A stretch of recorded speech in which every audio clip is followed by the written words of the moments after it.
Good morning. As usual, I'm coming on about a minute early just to make sure that YouTube is synced up with the software that I use to project the slides. So just hanging back for just about 30 more seconds while I wait just to make sure this doesn't glitch in. And so what we're solving for was the frozen frame picture where there was like a picture of me from the day before Frozen for the first couple of seconds. Okay, here we go. Here we go. All right, it is time to get going. So good morning, grand rising. Hello, my beautiful lovelies.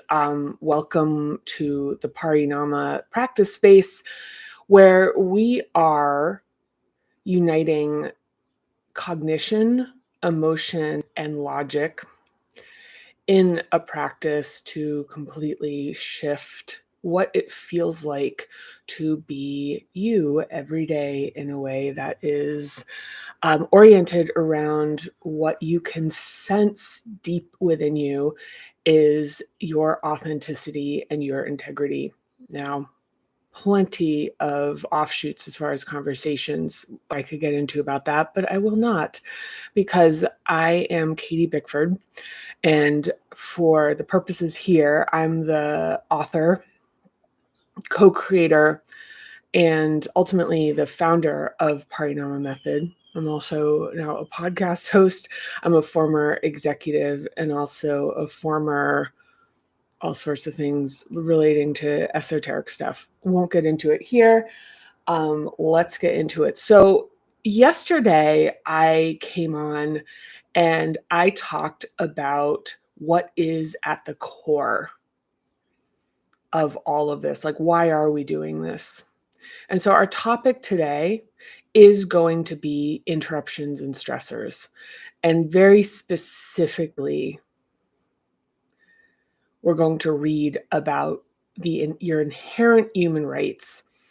And one of the things about the inherent human rights is that if you find yourself, as we read through these, kind of bristling at the notion that something that we're talking about would be a right and not something that you have to really earn through merit and continuously proving yourself, this is a really good indication that this is an area that has some interruption in it, because the patterning, as far as the tangle is concerned, and the beliefs that we wind up having around the reflexes that are formed and ultimately are maladapted. This is actually probably, I'm going to be making some references to earlier videos, but hopefully if you hang in there and this is your first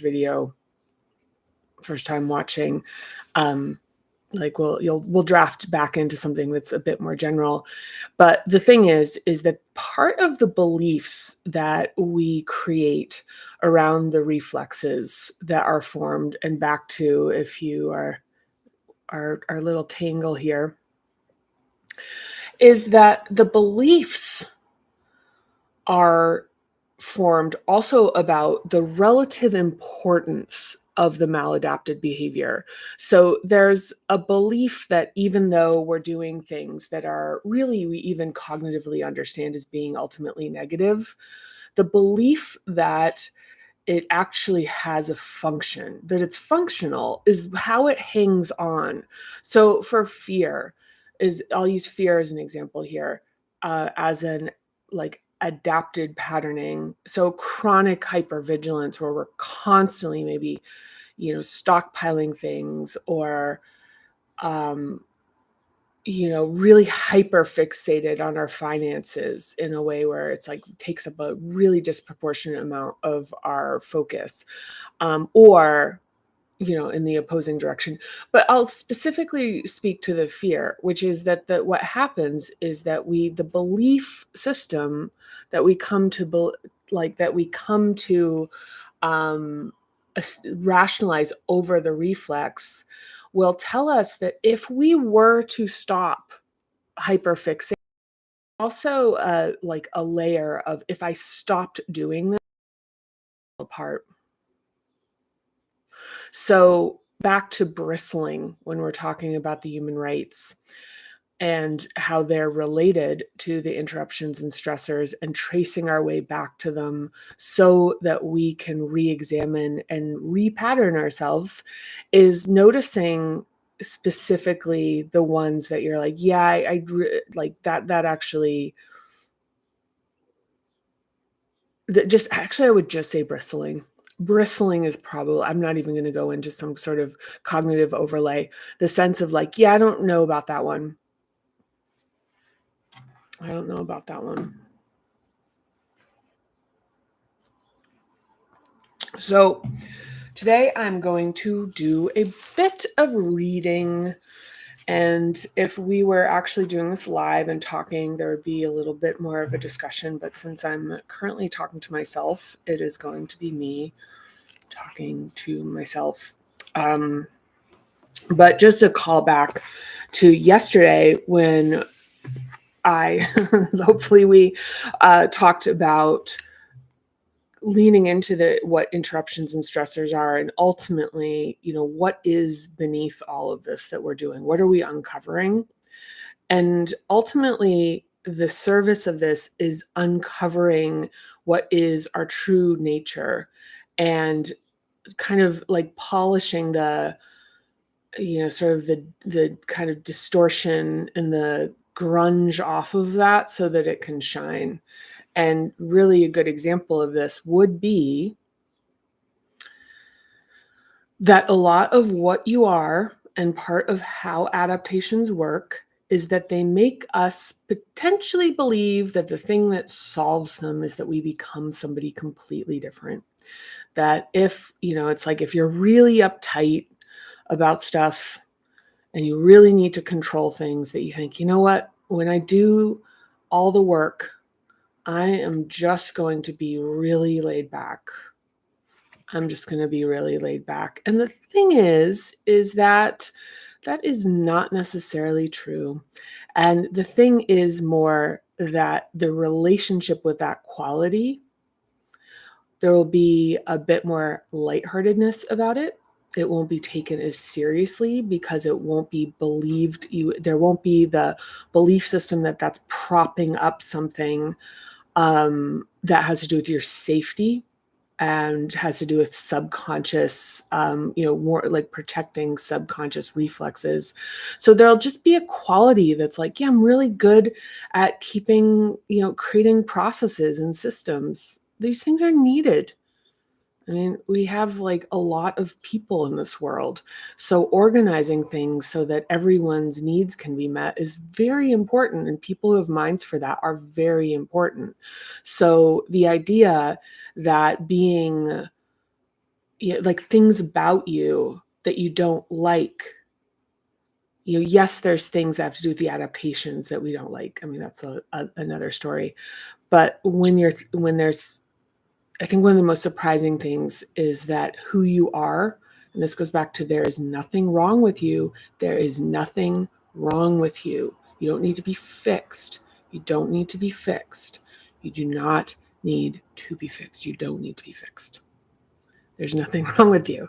That this process is about uncovering what is uniquely your disposition and turning it into, or really reprogramming it to something that is like magnificent in its natural luminosity, as it is, that it just exists in a way that is really pure. So let's talk about interruptions.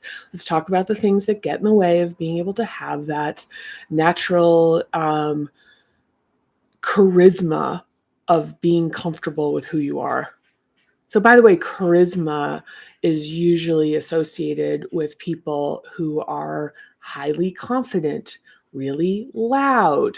So charisma is being something that's like like that. It's like, to be charismatic, you need to be, like honking a big horn and stepping up on the stage.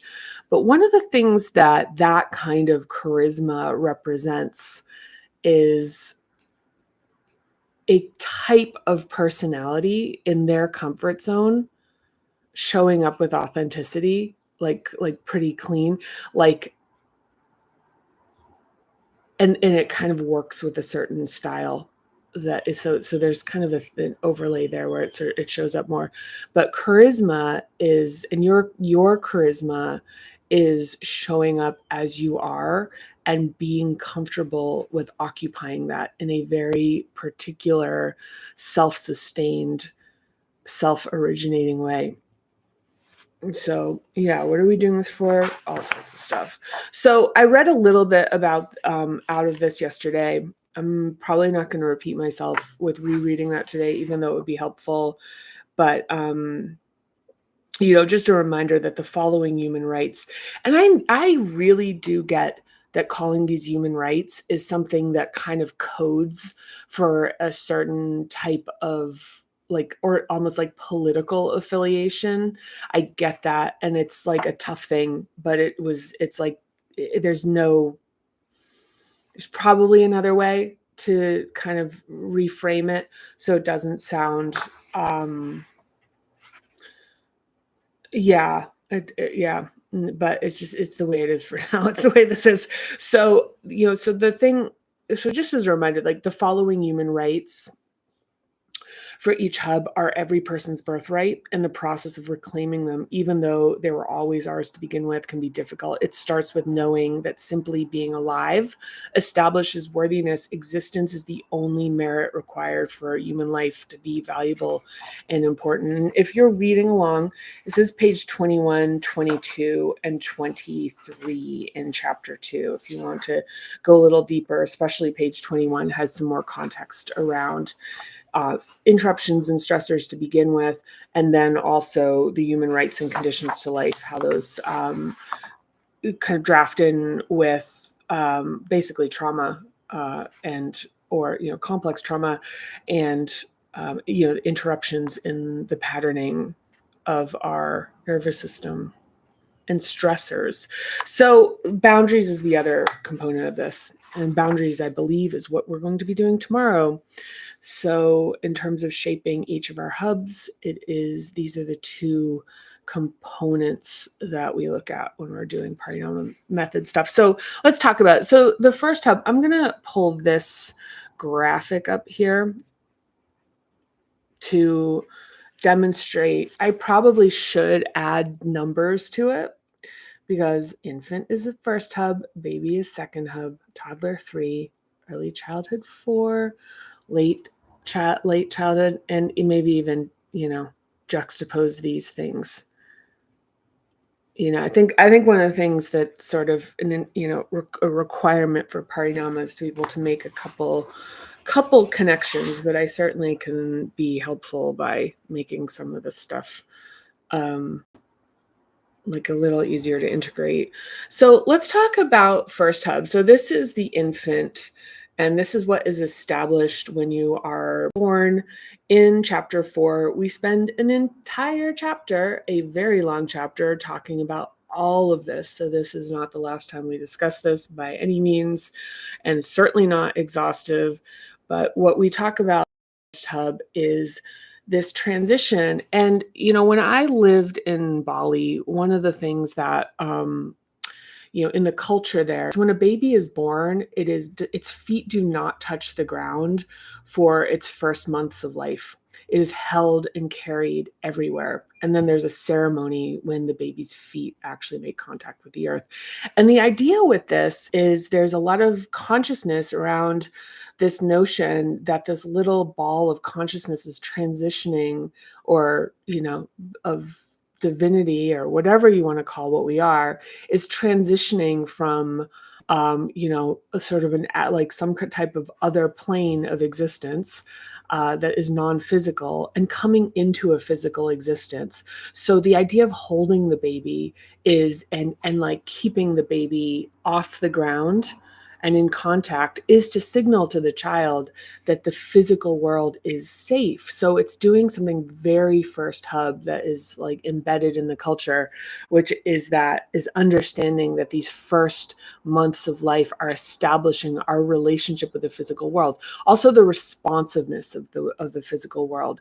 So so caregivers holding a child means that there's very likely going to be a responsiveness to the child's needs and how they're um they're fussing and their requirements.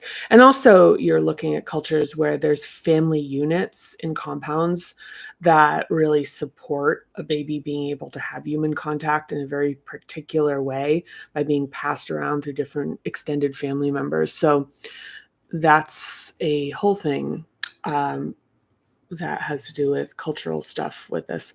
But we're not going to get any deeper into this. We're going to talk about the human rights for the hub. So, and we did this one yesterday, but bears repeating because it's a good one. So first hub human rights, the right to be here, the right to take up space.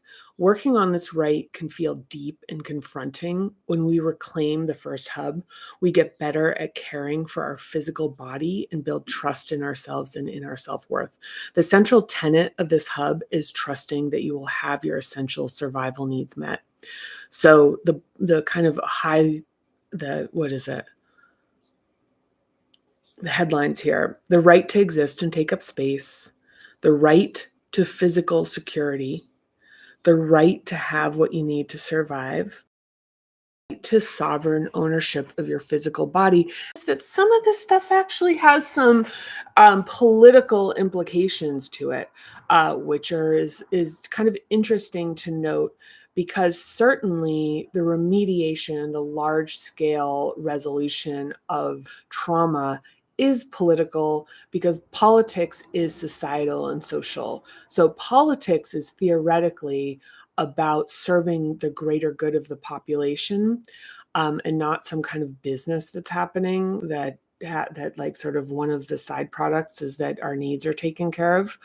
Uh, that like that we're now in an era where it's like the economy is sort of more of a living, breathing entity than the human beings that actually create it and support it. So the right to exist and take up space. So, you look at a lot of social conditioning, the right to physical security. I mean, that's something where if you're in the same society as I am in America, this whole idea of, meritocracy, which is that, those who earn it get it, which is very convenient for the people that this system is set up to serve, and very punishing and cruel for those who are actually systemically fenced out of many of the benefits. And the right to have what you need to survive is another one. That back to meritocracy being this punishing notion that, the those with the merit and the hard work are the ones who really, who get what they deserve. That you get what you deserve, is not true. The right to sovereign ownership of your physical body, this now becoming incredibly politicized.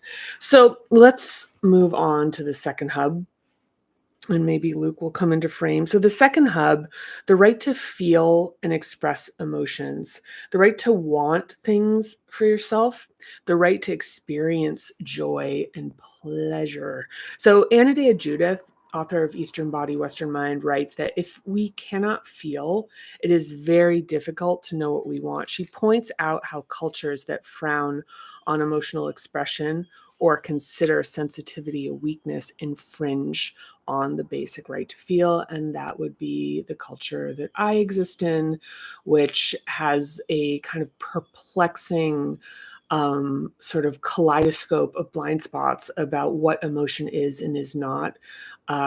Certain people are allowed to express certain emotions and it's not considered being emotional, aka out of control, such as anger, rage, or hostility.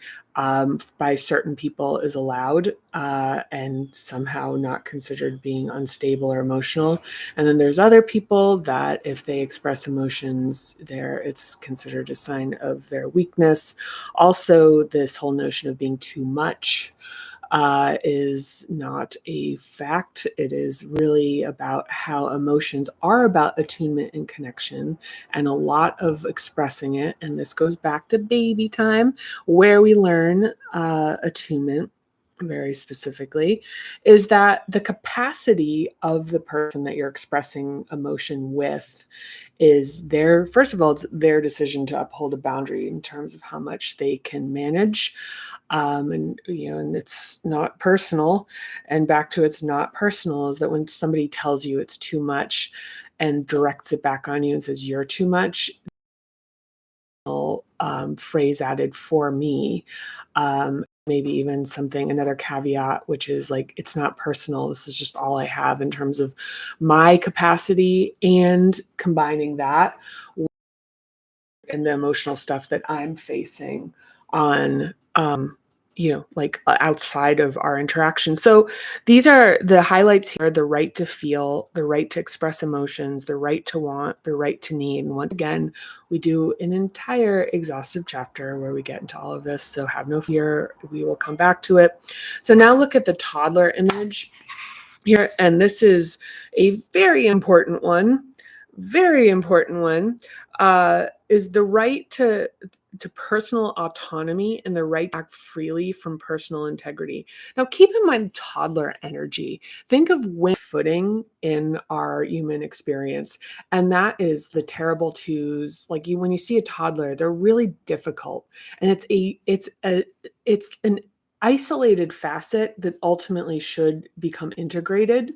But when it's developing, it becomes kind of like a isolated aspect that is establishing itself. And oftentimes, toddlers, and it's very gendered, are discouraged, fenced in. It's really difficult to manage a toddler because there's the requirement to teach them boundaries. But this is where shame is used, discipline is used to make the toddler manageable, and being able to have for caregivers to have the emotional capacity to be able to fence them in effectively without activating their own adaptations and also be limited by their own emotional capacity. This is where a lot of shaming, yelling, scaring, diminishing happens, and where folks spend a lot of their time wondering why they just don't feel confident.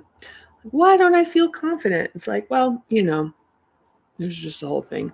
So back to, Anodea Judith writes, cultures with narrowly defined behavior patterns impair the right to act through punishment and the enforcement of blind obedience.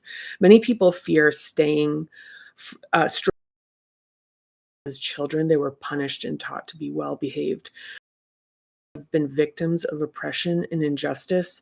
It is their human right to express their natural and justifiable anger if it does not cause harm to others. So this is the right to act, the right to be free, the right to be an individual. And you'll see that this kind of links pretty comfortably into anger as being a shadow of the third hub, is that when this facet of ourselves is suppressed, we naturally feel anger, and pushing back is highly stigmatized to the extent that that's allowed for certain people, certainly very gendered, and also very associated with different sort of societal classes, who's allowed to really get angry about stuff. But when this is suppressed, there's a natural human response, which is to push back. And if that gets suppressed and suppressed and suppressed, that becomes sort of agitation, being very annoyed, just sort of ambiently annoyed or easily aggravated. And so you can sort of see the signs there that there's some stuff that could be like excavated and processed. And anger is a very common like common at like I don't know what I'd call it. It's just really common for being something that needs to be, first of all, expressing the backlog, and then getting into a sort of a process where you actually have the tools to express it as it's coming up. So the fourth hub, human right, is the right to love and be loved, the right to be treated with dignity. All human beings, regardless of perceived merit, are worthy and deserving of love and compassion.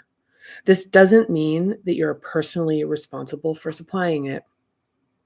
There are people who are shocking and their actions may be unforgivable to you. You do not need to love and accept their actions, but it is their human right to receive the redemption and healing power of love. And to interfere with this is an act of interruption. A lack of compassion for other people is almost always the result or results in the lack of compassion for ourselves.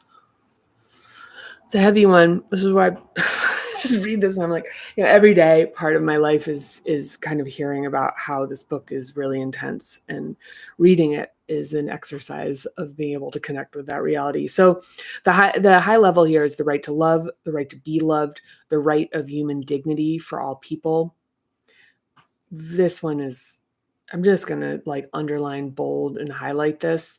The human dignity of all people is one that's comes through in this work, and it's very surprising. It was very surprising for me.